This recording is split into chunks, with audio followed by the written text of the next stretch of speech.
கோயிலுக்கு சென்று எனக்கு ஒரு காரியம் நடந்தால் நான் அதை செய்கிறேன், இதை செய்கிறேன் என்று வாக்குறுதிகளை கொடுத்து விட்டு செய்யவில்லை என்றால் தெய்வம் தண்டிக்குமா? இது உண்மைங்களா சாமி?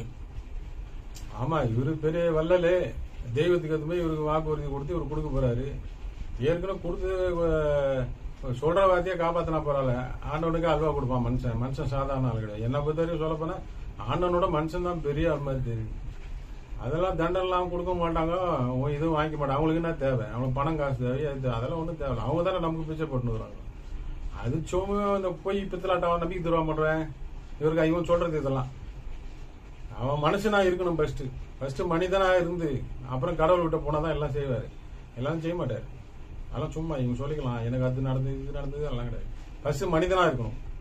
இந்த வாழ்க்கையில வாழும்போது பக்கத்துல இருக்கவங்க, கூட பிறந்தவங்க, தொழில அம்மா அப்பாவுக்கு துரோகம் பண்ணாம, சொன்ன வார்த்தை வந்து காப்பாற்றாம போறது, வெளியில வந்து நான் பெரிய யோகிய மாதிரி சொல்லிக்கிறது, இவ்வளவு சொல்றவனுக்கு அவங்க வந்து கடவுள் வந்து மன்னிக்க போறாரு. வேற வேலை கிடையாது அவருக்கு.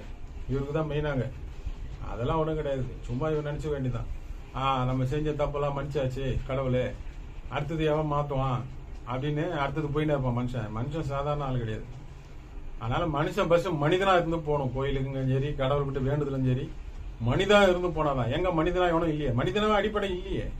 அப்ப எப்படி அதெல்லாம் நடக்கும்? நடக்காது.